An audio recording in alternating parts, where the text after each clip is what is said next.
The year is 2345. The only survivors of the human race are desert warriors fighting for control of the land. You are a pilot for the last civilized people, the Omegans. The Omegans' fighting power is in the air. The desert vandals are launching attacks on the Omegan factories. Your mission is to protect them. Welcome to Flightmare. I don't know about you, but I'm going to be very worried if they start talking about tanks of juice.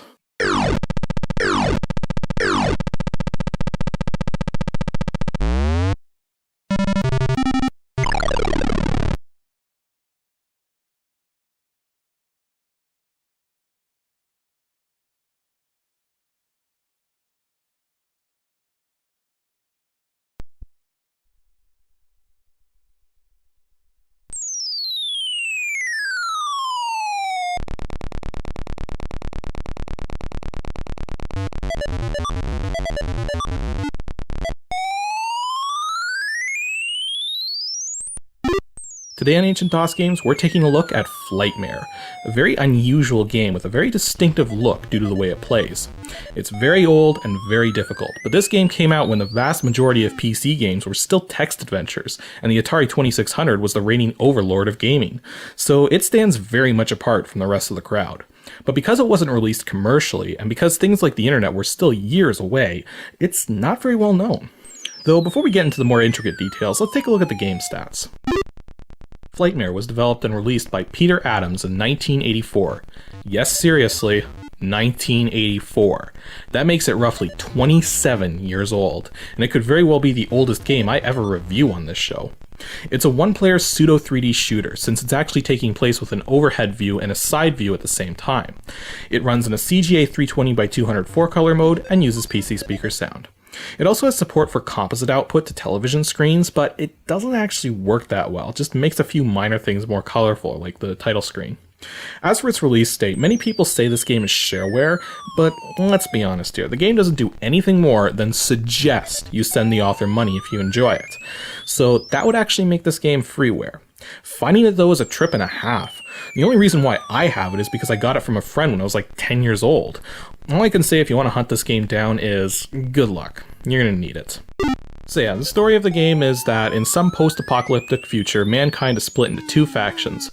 One that's supposedly civilized and controls the air, and the other consisting of the scum of the world and controlling all things on the ground. And you've got to stop those vandals from destroying your plane-making factories.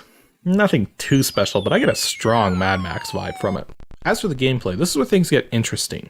At the start of each mission, you have a screen showing the positions of your current aircraft, your airfield, your factories, your blimp, and all the enemy vandals looking to make you dead.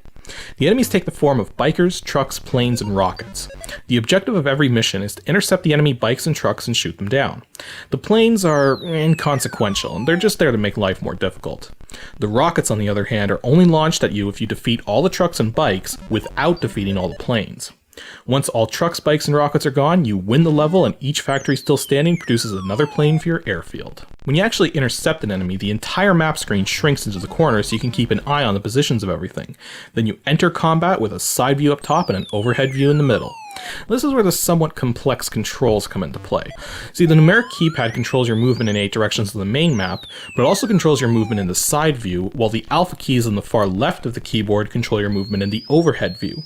Since you can only hold one key down at a time, this makes it very important to learn how to use the diagonal keys. Your machine gun, fired with the spacebar, is also incredibly rapid, so in order to conserve ammo, you have to make sure just to give it light taps and not to hold it down for any length of time. This game would be a heck of a lot easier if you had some bombs, but alas, your only means of attack are your machine guns. When faced with some bikers, what you want to do is line yourself up with a bike on the overhead view, then very carefully make your way down as close to the ground as you can and squeeze off some rounds. All it takes is a single bullet to take out anything, but touching the ground is just as deadly for yourself. Thankfully, you can't ram the bikes, so don't worry about touching them. When you're skirting the ground, hills come out of nowhere very quickly, forcing you to react in split seconds to avoid them. The best way to go about this is to just rapidly switch between climbing and diving. I found it's much easier to react to a hill if you're already consciously planning to go back up.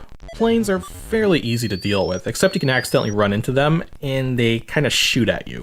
Thankfully, they tend to take breaks between volleys of shots, so what you can do is wait for them to stop shooting, then weave between them and shoot the ones in front of you down. Trucks, on the other hand, are very dangerous because you have to shoot out their tires and you can't actually fly low enough to do that.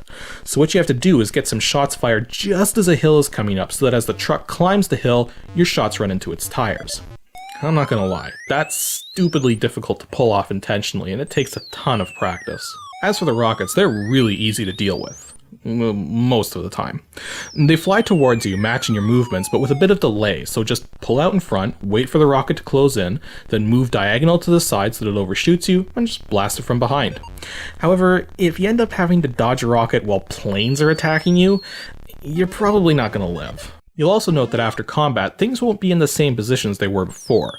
This is because time does not stop while you're in combat mode, it just slows down a bit. So while you're fighting a group of planes or something, there might be a bike or truck out there getting ready to decimate one of your factories. This is why the planes are so inconsequential, and thankfully you can escape combat at any time by climbing to the ceiling of the side view and continuing to climb until you're completely off screen, at which point you'll go back to the main map. Once all the bikes and trucks are destroyed though, planes and rockets intercept you automatically, whether you want them to or not, making this little escape trick kind of pointless. As for the blimp, it actually serves a couple purposes. Normally it's used to reload your ammunition if you've survived several rounds of combat and need more ammo, but one fun thing about the blimp is that it actually restores your ammo beyond what each plane starts with. So it's a good way to give yourself an extra edge fresh from the airfield. Well, so long as you have the time to spare. Lastly, if a bike or truck reaches a factory, they destroy it, and if they reach your airfield, they destroy all of your spare planes. The crazy thing though is that the only way you can get a game over is in combat. So even if all your factories are gone and your airfield's decimated, you can actually still recover if you're good enough. An extra factory is constructed each time you clear a mission, so if you do a good job protecting them, then you can acquire massive fleets of airplanes, or even recover from a really lousy mission. And yeah, that's basically all there is to the game. Survive 24 levels in a row and you'll attain the rank of Omega Flying Leatherneck. That's the furthest I could get was Mission 8. So my rank was Theta Shuffler. The game is seriously hard, and almost every computer ever made it simply runs way too fast. When you set this up in DOSBox, any cycle setting higher than a mere 300 is virtually unplayable. At a setting of 200, I found the game too easy, and at a setting of 400, it was simply impossible. So 300 seemed like a good balance, but even that might be too fast for some people, so if you do get a chance to play the game, you just gotta spend some time tweaking the cycle setting until you're comfortable with the speed of the game. Anywho, that's all for this episode of Ancient DOS Games. Stay tuned for episode 47, where we're going to take a look at one of the only breakout clones I know of, where the enemies can drop many different kinds of balls. If you know which games like that, then make sure you send your guest to adg@pixelships.com and tune in next Saturday to check it out.